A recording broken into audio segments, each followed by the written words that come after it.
반갑습니다, 여러분. 인생의 황혼기에 접어들어 뒤늦게 타오른 불꽃이 축복일까요? 아니면 재앙일까요? 오늘은 칠순의 나이에 20살 꽃처녀를 아내로 맞이한 이 대감의 기이한 이야기를 들려드리려 합니다. 마을 사람들은 세상을 다 얻었다며 부러워했지만 그 집 담장 안에서는 밤마다 아무도 몰랐던 은밀하고 서늘한 일들이 벌어지고 있었습니다. 과연 그 어린 신부가 품고 온 것은 사랑이었을까요? 아니면 시퍼런 칼날이었을까요? 바람소리꾼이 전하는 오늘의 야담, 지금 시작합니다. 오프닝 끝. 경상도 땅, 대대로 명망 높은 가문이 모여 사는 반촌에 천석군이라 불리는 이 대감이 살고 있었습니다. 이 대감은 평생을 유교적 가르침에 따라 청렴하고 강직하게 살아온 인물로 그 기세가 하늘을 찌를 듯 당당했답니다. 하지만 그런 그에게도 남모를 근심이 하나 있었으니 바로 대를 이을 아들이 없다는 사실이었습니다. 슬하에 딸만 셋을 두었으나 모두 타지로 시집을 보내고 나니 웅장한 기와집에는 정막만이 감돌았지요. 어느덧 이 대감의 머리 위에는 하얀 서리가 내려앉았고 얼굴의 주름은 깊은 골짜기처럼 패였습니다.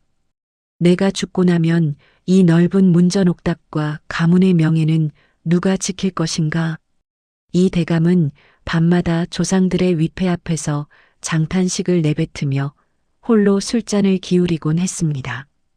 그러던 어느 날 문중의 어른들이 모인 자리에서 은근한 압박이 들어오기 시작했지요. 가문의 대가 끊기는 것은 조상에 대한 불효이며 천석군의 재산이 뿔뿔이 흩어지는 것은 가문이 수치라는 말이었습니다.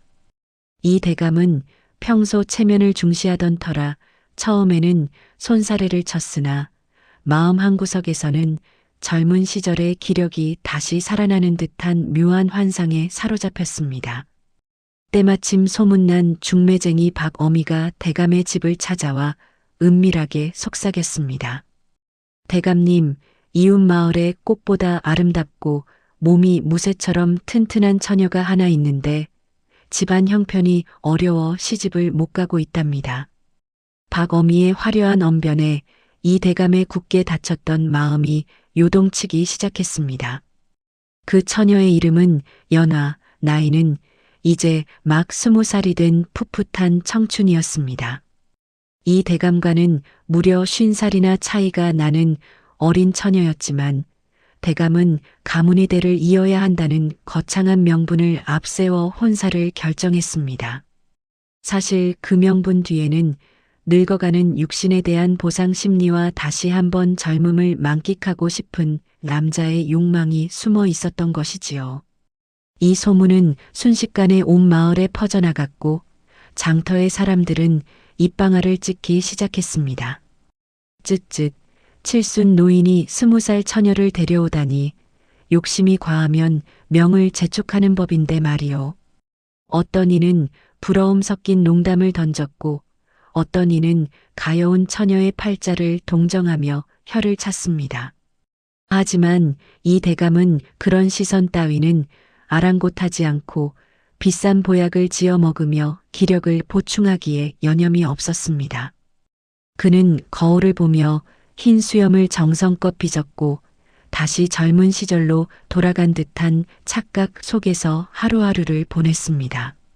하지만 연하라는 처녀가 이 대감댁에 들어오기로 한 날 마을의 노인들은 하늘의 구름 모양이 심상치 않다며 고개를 저었습니다. 인간이 순리를 거스르고 억지로 욕망을 채우려 할 때 하늘은 반드시 그에 상응하는 값을 치르게 한다는 것을 대감만 몰랐던 것이지요. 연하는 집안의 빚을 갚기 위해 팔려오듯 시집을 오게 되었지만 그녀의 눈동자에는 슬픔 대신 알 수 없는 단단한 결의가 서려 있었습니다. 이 대감은 그저 어린 처녀가 부끄러움을 타는 것이라 여겼으나 그것은 폭풍전야의 고요함과도 같았습니다. 과연 이 대감의 웅장한 기와집은 이 새로운 식구를 맞아들여 더욱 번성할 수 있을까요? 아니면 그 탐욕의 불길에 휩싸여 잿더미가 되고 말까요? 드디어 만복이 깃든다는 길이를 택해 이 대감과 연화의 혼례가 성대하게 치러졌습니다. 대감댁 마당은 아침 일찍부터 잔치 준비를 하는 하인들과 구경 나온 마을 사람들로 인산인해를 이루었지요. 무쇠 가마솥에서는 고소한 고기 삶는 냄새가 진동했고 항아리마다 가득 담긴 막걸리는 사람들의 흥을 돋우기에 충분했습니다. 이 대감은 화려한 사모간대를 갖춰 입고 대청마루에 앉아 찾아오는 손님들을 맞이했습니다. 평소보다 더욱 꼿꼿하게 허리를 펴고 앉은 그의 모습은 마치 회춘이라도 한 듯 활기가 넘쳐 보였습니다. 잠시 후 꽃가마가 마당으로 들어서고 연지 곤지를 찍은 연하가 모습을 드러냈습니다. 그녀의 미모는 박어미의 자랑보다 훨씬 뛰어났고 하얀 소복을 입은 듯 맑은 피부는 햇살 아래서 눈부시게 빛났습니다. 이 대감은 연하를 본 순간 숨이 멎을 듯한 충격과 함께 자신의 선택이 옳았음을 확신하며 입가에 흐뭇한 미소를 지었습니다. 허허, 이 사람아. 내 팔자에 이런 복이 또 있을 줄이야. 이 대감은 친구들의 짓궂은 농담에도 껄껄 웃으며 평소의 근엄함을 잠시 내려놓았습니다. 하지만 그 화려한 잔치 마당 한 구석에서 이를 지켜보는 노종 김서방의 마음은 천근만근 무거웠습니다. 김서방은 40년 넘게 이 대감을 모시며 집안의 온갖 대소사를 챙겨온 충직한 사람이었지요. 그는 새마님으로 들어온 연화의 눈빛에서 신부의 수줍음이 아닌 무언가 깊이 감춰진 증오와 서늘함을 읽어냈던 것입니다. 특히 연화의 곁을 그림자처럼 지키는 그녀의 유모, 그 노파의 행동이 예사롭지 않았습니다. 노파는 연화의 귀에 대고 끊임없이 무언가를 은밀하게 속삭였고 연화는 그럴 때마다 눈을 가늘게 뜨며 대감을 응시했습니다. 밤이 깊어지고 손님들이 하나둘 돌아가자 드디어 신방에 불이 켜졌습니다. 이 대감은 설레는 가슴을 억누르며 방 안으로 들어섰고 방 안에는 은은한 향 냄새가 가득 퍼져 있었습니다. 연하는 고개를 숙인 채 미동도 없이 앉아 있었고 대감은 떨리는 손으로 그녀의 가채를 천천히 풀어주었습니다. 부인, 고생이 많았소. 내 비록 나이는 많으나 그대를 향한 마음만큼은 누구보다 뜨거우니 부디 마음을 편히 가지시오. 대감의 다정한 말에도 연하는 대답 대신 차가운 손으로 대감의 옷자락을 잡았습니다. 그날 밤 대감댁 안방에서는 기이한 현상이 일어나기 시작했습니다. 이 대감은 분명 신부의 따뜻한 체온을 느끼며 깊은 잠에 빠졌는데 한밤중에 문득 소름 끼치는 한기를 느끼며 눈을 떴습니다. 옆을 더듬어 보았으나 연화의 자리는 텅 비어 있었고 이불 속은 이미 차갑게 식어 있었습니다. 대감은 잠결에 연화가 뒷간에라도 간 줄 알고 다시 눈을 감으려 했으나 그때였습니다. 방 밖에서, 아니 어쩌면 방 바로 밑에 지하실이나 벽 사이에서 들리는 듯한 기괴한 소리가 정적을 깨뜨렸습니다. 그것은 여자의 가느다란 흐느낌 같기도 했고 무언가 딱딱한 것을 갉아먹는 짐승의 소리 같기도 하여 온몸에 털이 쭈뼛서게 했습니다. 대감은 마른 침을 삼키며 조심스럽게 몸을 일으켜 세웠습니다. 연화야, 부인, 거기 있소? 대감의 목소리는 떨리고 있었지만 돌아오는 것은 자신의 목소리가 되풀이되는 공허한 메아리뿐이었습니다. 그 순간 창호지에 비친 정체 모를 그림자가 길게 늘어지더니 순식간에 사라졌습니다. 이 대감은 자신의 눈을 의심하며 눈을 비볐지만 방 안에는 여전히 기분 나쁜 향 냄새만이 감돌고 있었지요. 인간의 욕망이 가장 높게 치솟은 순간 불행의 그림자는 이미 그 발등 밑까지 드리워져 있었던 것입니다. 다음 날 아침 이 대감은 간밤의 일이 그저 꿈이었으려니 생각하며 애써 불안감을 떨쳐내려 했습니다. 연하는 평소와 다름없이 단정하게 머리를 빗고 대감의 아침 수발을 들었기에 대감의 의심은 금세 눈 녹듯 사라졌지요. 대감님, 간밤에 잠자리는 편안하셨사옵니까? 안색이 조금 창백해 보이십니다. 연하의 걱정 어린 목소리에 이 대감은 도리어 미안한 마음까지 들어 그녀의 손을 꼭 잡았습니다.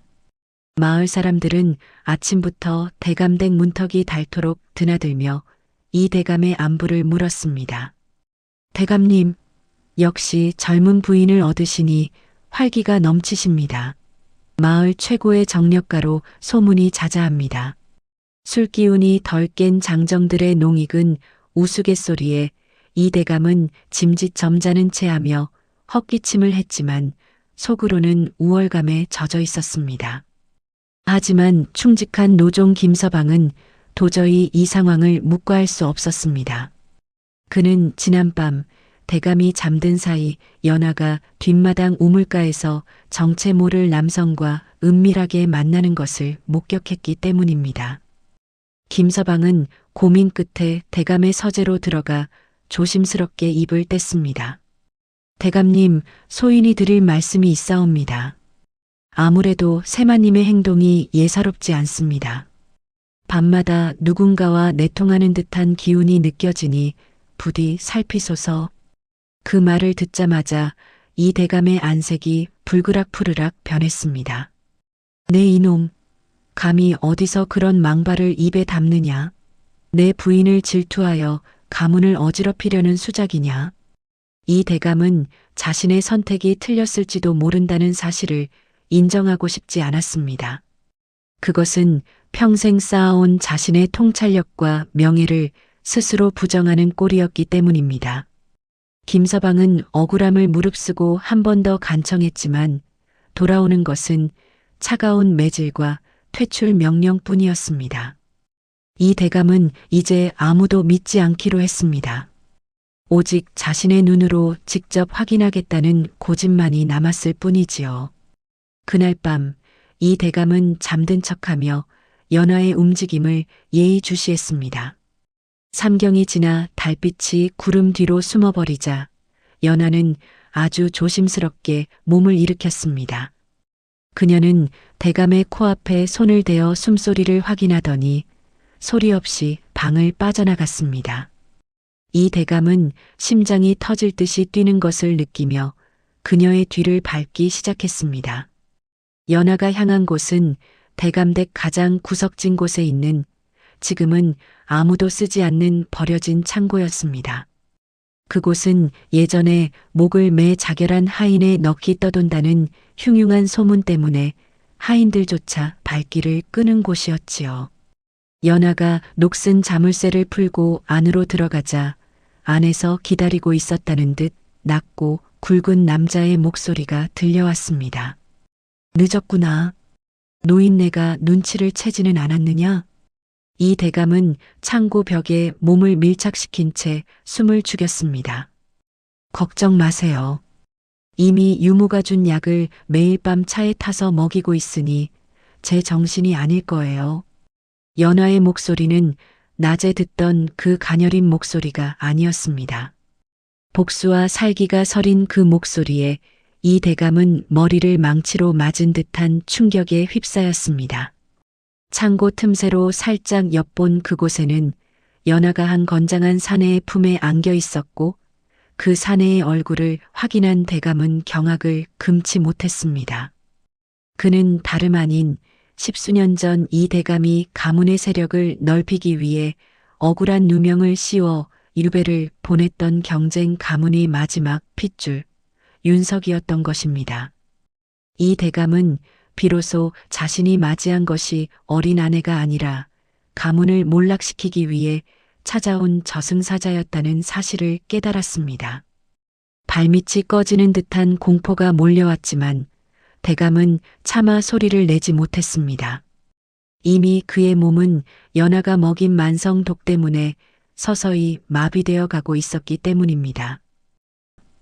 창고 틈새로 본 그 소름 끼치는 광경을 뒤로하고 이 대감은 그림자처럼 기어서 자신의 방으로 돌아왔답니다. 심장은 북소리처럼 요동치고 있었고 손끝은 얼음물에 담근 듯 감각이 사라져가고 있었지요. 자신이 평생 일궈온 가문과 명예가 한낱 복수심에 불타는 젊은 남녀의 손놀림에 무너져 내리고 있다는 사실이 믿기지 않았습니다. 이 대감은 방에 들어서자마자 이불을 뒤집어 쓰고 몸을 떨었지만 머릿속은 더욱 명징하게 깨어났습니다. 그는 과거를 회상했습니다. 젊은 시절 권력의 정점에 서기 위해 수단과 방법을 가리지 않았던 자신의 모습이 주마등처럼 스쳐 지나갔던 것이지요. 윤석의 가문을 몰락시킬 때 이 대감은 그것이 오직 가문의 번영을 위한 정의라고 믿었습니다. 하지만 이제 와 생각하니 그것은 정의가 아니라 그저 더 많은 것을 가지려 했던 추악한 욕망에 불과했음을 깨달은 것입니다. 어둠 속에서 이 대감은 자신의 가슴을 쥐어뜯으며 소리 없는 통곡을 내뱉었습니다. 아, 내가 심은 씨앗이 이토록 독한 열매가 되어 돌아왔구나.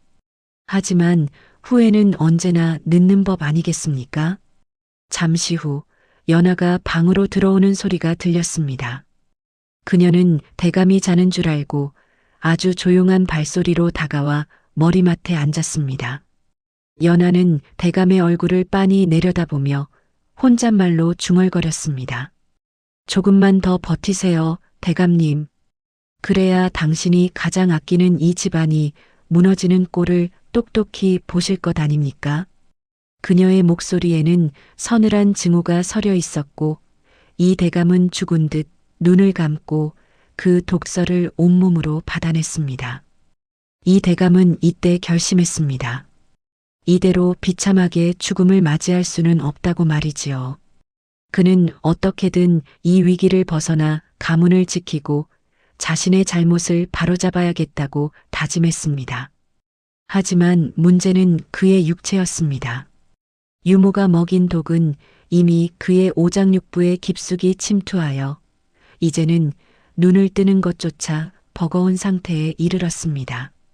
이 대감은 자신의 무력함에 다시 한번 좌절하며 어둠 속에서 유일하게 믿을 수 있는 단 한 사람을 떠올렸습니다. 자신이 모질게 내쫓았던 충직한 노종, 김서방뿐이었습니다. 이 대감은 떨리는 손으로 문틀을 짚으며 김서방이 머물던 행랑채를 떠올렸지만 이미 그는 자신의 명에 의해 집을 떠난 상태였지요. 인간의 체면이라는 것이 이토록 부질없는 것임을 죽음의 문턱에 서서야 비로소 알게 된 것이지요. 그는 밤새도록 천장을 바라보며 다가올 운명의 시간을 기다릴 수밖에 없었습니다. 이 대감의 눈가에는 회한의 눈물이 한 줄기 흘러내렸고 방 안의 공기는 점점 더 무겁고 차갑게 가라앉았습니다. 한편 대감댁에서 쫓겨난 김서방은 마을을 떠나지 않고 산 밑 오두막에 머물고 있었습니다. 평생을 모신 주인을 저버릴 수 없었던 그는 매일 밤 대감댁의 동태를 살피며 기회를 엿보고 있었지요. 김서방은 연하와 함께 들어온 유모라는 노파가 예사 인물이 아님을 진작에 간파하고 있었습니다. 그는 과거 전국을 떠돌며 약초를 캐던 시절 사람의 기력을 쇠하게 하는 금기된 독초에 대해 들은 적이 있었습니다.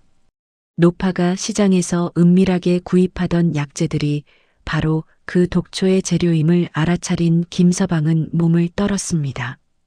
이대로 두면 대감님의 명줄이 조만간 끊기겠구나. 내 어떻게든 방도를 찾아야 한다. 김서방은 예전에 알고 지내던 용한 의원을 찾아가 독을 해독할 방법을 수소문했습니다. 의원은 고개를 저으며 말했지요. 그 독은 서서히 몸을 굳게 하여 결국 심장을 멈추게 하는 무서운 것이네. 해독하려면 설산에서만 자라는 희귀한 약초가 필요하지만 지금 당장 구할 수는 없네.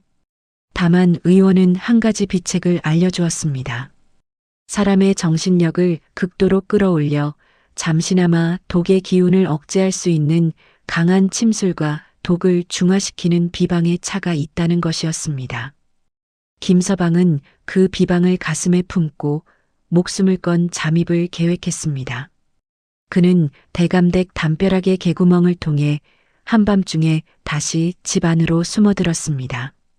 그는 하인들의 눈을 피해 이 대감의 서재 뒷방으로 접근했고 그곳에서 대감이 홀로 앓는 소리를 들었습니다. 대감님, 소인 김서방입니다. 제 목소리가 들리십니까? 이 대감은 환청인 줄 알고 눈을 떴지만 창살 너머로 보이는 김서방의 얼굴에 안도의 한숨을 내쉬었습니다. 이 대감은 떨리는 목소리로 김서방에게 자신이 본 모든 사실을 털어놓았습니다. 김서방, 내가 어리석었다. 자네의 말을 들었어야 했는데 내 욕심이 눈을 가렸어. 김서방은 대감의 손을 잡으며 조용히 위로했습니다. 대감님, 지금은 자책하실 때가 아닙니다. 저들이 마지막 거사를 치르기 전에 몸을 추스르셔야 합니다. 김서방은 품 안에서 준비해온 해독차를 꺼내 대감에게 조금씩 마시게 했습니다. 그 차는 혀가 타들어갈 듯 쓴맛이었지만 이 대감은 그것이 자신의 생명줄임을 알고 단숨에 들이켰습니다. 신기하게도 차를 마시자마자 흐릿했던 시야가 조금씩 맑아지고 굳어있던 손가락 끝에 미세한 감각이 돌아오기 시작했습니다. 하지만 김서방은 경고했습니다. 이것은 임시 방편일 뿐입니다. 저들은 모레 있을 대감님의 생신잔치 때 모든 사람 앞에서 대감님이 자연사한 것처럼 위장하여 일을 마무리하려 할 것입니다. 이 대감은 주먹을 불끈 쥐었습니다. 자신의 생일날이 제삿날이 될 뻔했다는 사실에 분노가 치밀었지만 그는 침착함을 유지하기로 했습니다. 그는 김서방에게 은밀한 지시를 내렸습니다. 마을 관아에 알리는 대신 과거 자신이 은혜를 베풀었던 사냥꾼들과 상단 식구들을 불러 모으라는 것이었습니다. 이 대감은 공권력보다는 자신의 손으로 이 비극적인 연극을 끝내고 싶었던 것이지요. 김서방은 고개를 끄덕이며 다시 어둠 속으로 사라졌고 이 대감은 다시 한번 침대에 누워 잠든 척을 시작했습니다.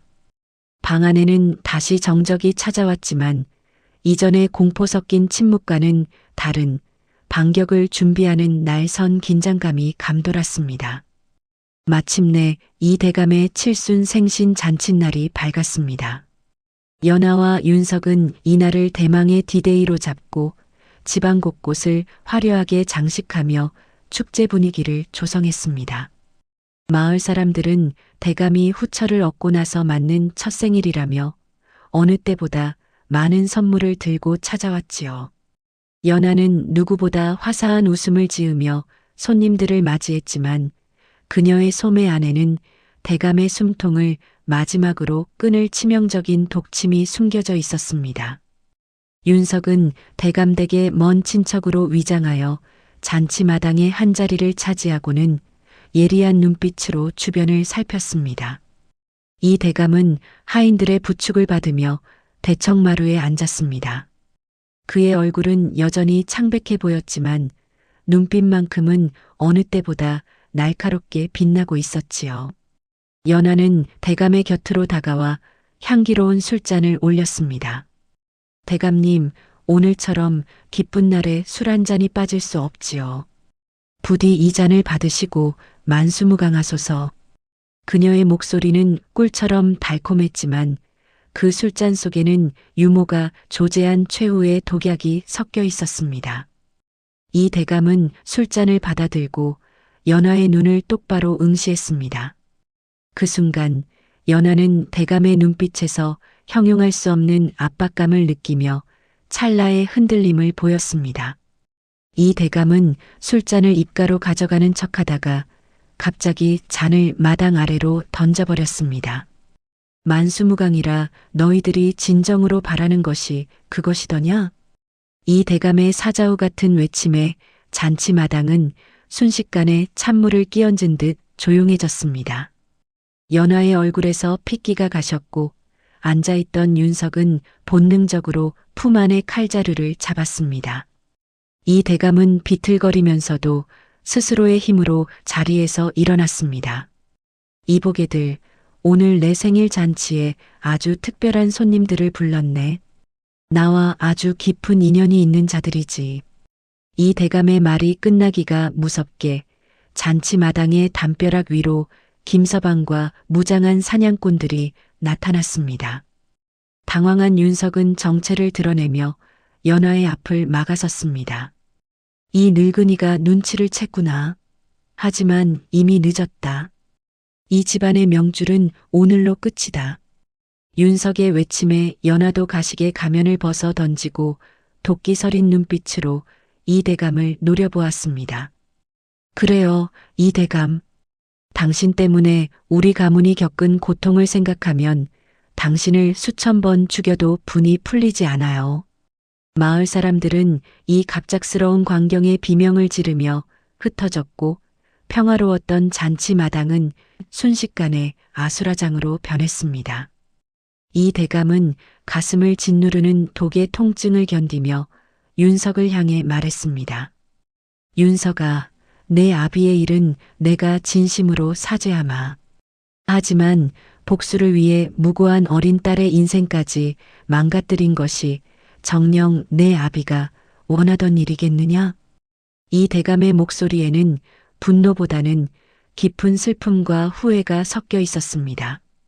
그의 진심 어린 말에 윤석의 칼끝이 미세하게 떨리기 시작했습니다. 인간의 욕망과 복수심, 그리고 뒤늦게 깨달은 양심이 충돌하는 결정적인 순간이었습니다. 잔치마당에는 무거운 침묵이 흘렀고 오직 타오르는 횃불 소리만이 정적을 깨뜨리고 있었지요. 과연 이 비극의 끝은 피해 복수로 끝날까요? 아니면 뜻밖의 용서로 이어질까요? 사방을 에워싼 횃불의 일렁임 속에 이 대감의 목소리가 천둥처럼 잔치마당을 울렸답니다. 윤석은 당황한 기색이 역력했지만 이내 이를 갈며 칼을 높이 쳐들었지요. 닥치시오. 이제 와서 사죄라니 가소롭기 짝이 없군. 내 아버지가 억울하게 눈을 감으실 때 당신은 어디서 무엇을 하고 있었단 말이냐. 윤석의 외침에 연화도 굵은 눈물을 흘리며 이 대감을 노려보았는데 그 눈빛에는 원망과 서러움이 가득했답니다. 하지만 이 대감은 물러서지 않고 품 안에서 누렇게 빛바랜 서찰한 뭉치를 꺼내어 바닥에 던졌습니다. 윤석아, 이것을 보아라. 이것은 내 아버지가 옥에 갇혔을 때 내가 임금님께 올리려다 반려당한 상소문들이다. 그 말에 윤석의 칼끝이 멈칫했습니다. 이 대감은 가쁜 숨을 몰아쉬며 이야기를 이어갔지요. 사실 이 대감은 과거 권력 다툼 속에서 윤석의 아버지를 시기하는 무리들의 등살에 어쩔 수 없이 그를 고발하는 위치에 서게 되었던 것입니다. 그러나 막상 윤석의 아버지가 유배를 떠나고 옥사할 위기에 처하자 이 대감은 밤잠을 설쳐가며 그를 구명하기 위한 서찰을 수십 통이나 써서 보냈던 것이지요. 다만 그 서찰들이 중간에 권신들에 의해 가로막혀 전달되지 못했을 뿐이었습니다. 나는 평생 그 죄책감에 시달려왔다. 내 비겁함이 친구를 죽음으로 몰아넣었다는 생각에 잠 못 이룬 밤이 수천 날이었느니라. 이 대감의 고백은 꾸며낸 것이라기에는 너무나 절절하고 진실한 무게를 담고 있었습니다. 마을 사람들은 숨을 죽인 채 이 기막힌 사연을 지켜보았고 김서방과 사냥꾼들도 잠시 무기를 내렸답니다. 연화는 바닥에 떨어진 서찰을 하나하나 주워 읽기 시작했습니다. 그 안에는 이 대감이 윤석의 아버지를 얼마나 깊이 아끼고 있었는지, 그리고 자신의 행위를 얼마나 후회하고 있었는지가 빼곡하게 적혀 있었지요. 그럴 리가 없어 유모가 말하기를 당신은 우리 가문을 멸문지화로 몰아넣고 뒤에서 비웃었다고 했는데 연화의 목소리가 가늘게 떨렸고 그녀의 시선은 마당 한 구석에서 상황을 살피던 유모에게 향했습니다. 그 순간 정체를 들킨 유모의 얼굴이 험악하게 일그러졌습니다. 노파는 품 안에서 단검을 꺼내 들고 소리쳤습니다. 어리석은 것들, 이제 와서 정을 논하느냐? 저 늙은이를 죽이고 이 집안의 재산을 가로채기만 하면 끝날 일이다. 유모는 사실 윤석의 가문을 위하는 척하며 뒤에서 자신만의 탐욕을 채우려 했던 인물이었던 것입니다. 그녀는 윤석과 연화의 복수심을 이용해 대감의 재산을 빼앗은 뒤 두 사람마저 제거하려는 무서운 계략을 꾸미고 있었지요. 상황이 급반전되자 잔치 마당에는 다시 한번 팽팽한 긴장감이 감돌았습니다. 이 대감은 그제야 모든 악연의 고리가 어디서부터 잘못되었는지 깨닫고 허탈한 웃음을 지었답니다. 결국 인간의 욕망이 이토록 무서운 괴물을 만들어냈구나. 윤서가 이제 칼을 거두고 진실을 보아라. 하지만 이미 복수의 화신이 되어버린 윤석은 혼란스러운 눈빛으로 칼을 쥐고 부르르 떨고만 있었습니다. 시청자분들, 참으로 기가 막힌 운명의 장난 아니겠습니까? 평생 원수로 알고 살았던 사람이 사실은 자신을 구하려 했던 유일한 친구였다는 사실을 알게 되었을 때 그 심정이 어떠했을지 짐작조차 가지 않습니다. 유모의 발악에 사냥꾼들이 움직이려던 찰나 이 대감이 손을 들어 그들을 제지했습니다. 이 대감은 비틀거리는 걸음으로 유모에게 다가가 그녀의 눈을 똑바로 응시했지요. 내가 우리 집안의 불행을 이용해 내 주머니를 채우려 했느냐? 내 비록 몸은 늙었으나 사람 보는 눈까지 멀지는 않았다. 이 대감의 위험 있는 목소리에 노파는 주춤하며 뒷걸음질 쳤습니다. 그때 윤석이 고함을 지르며 자신의 칼을 바닥에 내동댕이 쳤습니다. 아, 아버지, 저는 도대체 무엇을 위해 이토록 긴 세월을 증오하며 살아왔단 말입니까? 윤석은 대성통곡하며 마당에 무릎을 꿇었습니다. 연화 역시 서찰을 가슴에 품고 흐느껴 울기 시작했지요. 복수라는 이름 아래 가려져 있던 인간의 연약함과 슬픔이 잔치마당을 가득 채웠습니다. 이 대감은 무릎을 꿇은 윤석의 어깨에 손을 얹었습니다. 일어나거라. 내 아비가 살아있었다면 내가 이런 괴물이 되어가는 것을 보고 가장 가슴 아파했을 것이다. 대감의 목소리에는 이제 분노 대신 자비와 연민만이 남아 있었습니다. 유모는 기회를 틈타 담장을 넘어 도망치려 했으나 미리 매복해 있던 김서방의 손에 붙잡히고 말았지요. 노파가 끌려가며 내뱉는 저주 섞인 욕설은 밤 공기에 흩어져 사라졌습니다. 이 대감은 마을 사람들을 향해 고개를 숙이며 정중히 사과했습니다. 여러분, 오늘 소란을 피워 정말 송구합니다. 칠순의 욕심이 부끄러운 극을 만들고 말았습니다. 마을 사람들은 대감의 진심 어린 사과와 대인배다운 풍모에 감동하여 하나둘 박수를 보내기 시작했습니다. 이 대감은 그 자리에서 중대한 결정을 내렸습니다. 연하와의 혼인을 무효로 하고 그녀를 수양딸로 삼아 새로운 삶을 살 수 있도록 지원해 주기로 한 것이지요. 또한 윤석에게는 과거 가문의 명예를 회복할 수 있도록 관직에 나갈 길을 열어주겠다고 약속했습니다. 내게 아들이 없는 것은 하늘의 뜻이었으나 오늘 나는 아들과 딸을 동시에 얻은 기분이구나. 이 대감의 너털웃음에는 평생을 짓눌러온 죄책감과 욕망으로부터 해방된 자유로움이 깃들어 있었습니다. 연하는 대감의 발치에 엎드려 자신의 죄를 빌었고 이 대감은 그녀를 따뜻하게 안아주었습니다. 이것은 단순히 원수를 용서하는 것을 넘어 자신의 과거와 화해하는 성숙한 인간의 모습이었던 것입니다. 잔치는 다시 시작되었고 이번에는 가식이나 욕망이 아닌 진정한 화합의 장이 되었습니다. 김서방은 눈시울을 붉히며 대감의 술잔에 향기로운 곡주를 채웠고 대감은 그 술을 단숨에 들이켰습니다. 그날 밤 대감댁 안방을 감돌던 기이한 향 냄새와 소름 끼치는 향기는 온데간데 없이 사라졌습니다. 대신 마당에는 달빛보다 환한 웃음꽃이 피어났고 사람들은 이 기적 같은 반전의 이야기를 오래도록 기억하게 되었지요. 인생의 황혼기에 만난 가장 혹독한 시련이 오히려 가장 아름다운 인연으로 변하는 순간이었습니다. 여러분, 인간의 정이라는 것이 이토록 힘이 세고 위대한 법이지요.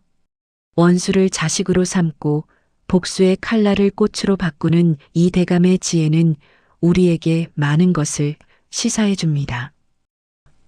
폭풍우가 지나간 뒤의 아침은 그 어느 때보다 투명하고 고요하게 밝아왔답니다. 이 대감은 평생을 지켜온 비단 이부자리를 걷어내고 소박한 무명옷으로 갈아입은 채 마당으로 나섰습니다. 그의 곁에는 이제 원수가 아닌 수양딸이 된 연하와 충직한 아들처럼 든든하게 선 윤석이 함께하고 있었지요. 이 대감은 가문의 가신들과 하인들을 모두 불러 모으고는 중대한 선언을 했습니다. 내 평생을 천석군이라는 이름에 갇혀 더 많은 것을 소유하는 것만이 가문을 지키는 길이라 믿어왔다. 하지만 어제 나는 죽음의 문턱에서 보았느니라. 진정으로 남는 것은 곳간의 곡식이 아니라 사람의 마음이라는 것을 말이다. 이 대감은 그 자리에서 자신의 재산 중 절반을 떼어 마을의 가난한 소작농들에게 골고루 나누어 주겠다고 발표했습니다.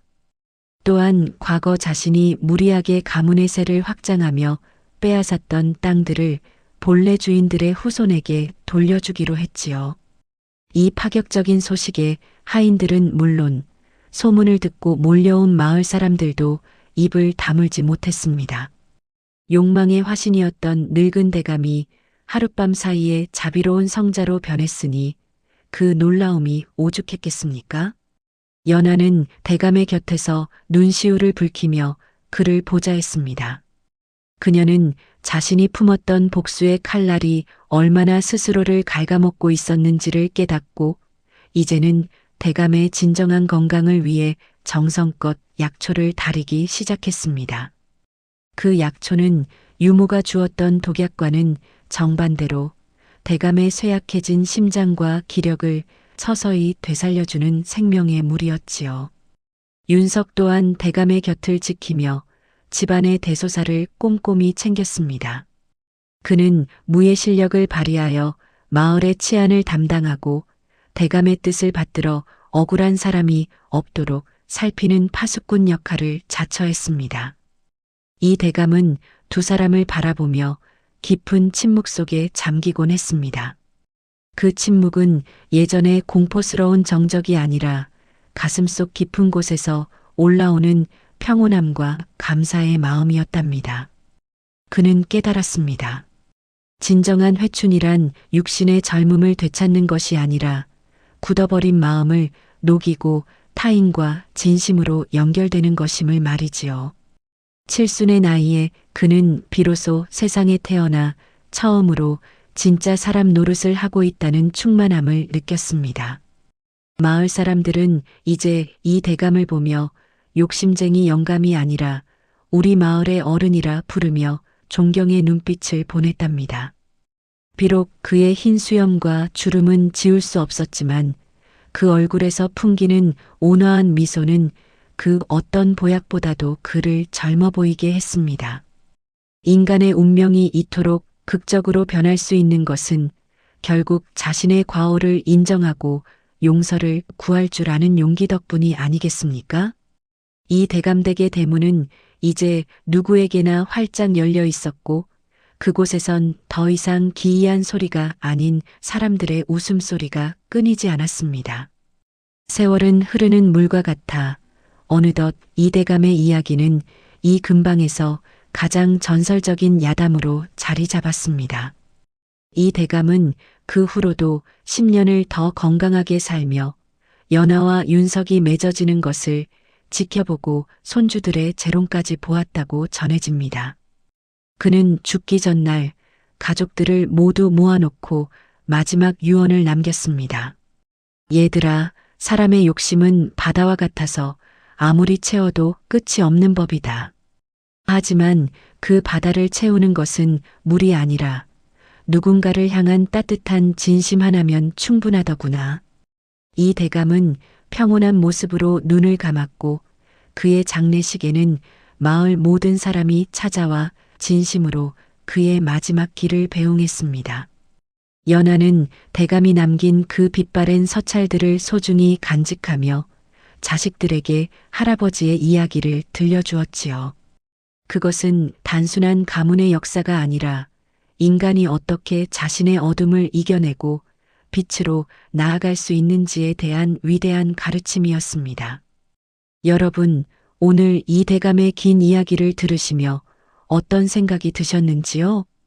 칠순 노인의 어리석은 욕망으로 시작된 비극이 결국은 용서와 화해라는 아름다운 결말로 끝맺음했습니다. 우리는 살아가며 수많은 선택의 기로에 서게 됩니다. 때로는 눈앞의 이익과 체면 때문에 소중한 것을 놓치기도 하고 누군가에게 지울 수 없는 상처를 주기도 하지요. 하지만 이 대감이 보여준 것처럼 늦었다고 생각할 때가 가장 빠른 때일지도 모릅니다. 자신의 허물을 인정하고 진심으로 고개를 숙일 때 원수는 은인이 되고 비극은 희망이 되는 법입니다. 시청자분들의 삶 속에도 혹시 풀리지 않은 매듭이나 가슴 깊이 묻어둔 원망이 있지는 않으신지요? 오늘 이 밤 바람소리꾼이 들려드린 이 이야기가 여러분의 마음속에 작은 위로와 용기가 되었기를 진심으로 바랍니다. 인생은 결국 우리가 어떤 이야기를 써내려 가느냐에 달려 있는 것 아니겠습니까? 이 대감이 남긴 그 따뜻한 미소가 여러분의 안방에도 가득하기를 기원하며 오늘 밤도 평안하시길 바랍니다. 달빛은 어둠을 비추고 바람은 지나간 상처를 씻어주니 우리네 인생사 이만하면 참으로 아름다운 여행이라 할 수 있겠지요. 자, 이제 이 대감댁의 등불도 서서히 꺼져가고 있습니다. 하지만 그가 남긴 사랑의 온기는 여전히 우리 곁에 머물러 있을 것입니다. 오늘도 저 바람소리꾼과 함께 긴 시간 여행을 떠나주셔서 감사합니다. 칠순 노인의 욕망과 그 뒤에 숨겨진 진실, 그리고 위대한 용서의 이야기. 이 이야기가 시청자 여러분의 가슴 속에 오래도록 남을 깊은 여운이 되었으면 좋겠습니다. 인생의 진짜 맛은 쓴맛을 본 뒤에 찾아오는 법이라지요. 구독과 좋아요는 이 바람소리꾼이 더 재미있고 감동적인 이야기를 가져오는 큰 힘이 됩니다. 다음에도 여러분의 가슴을 울릴 더 놀랍고 신비로운 야담으로 찾아뵙겠습니다. 편안한 밤 되십시오. 여러분, 감사합니다.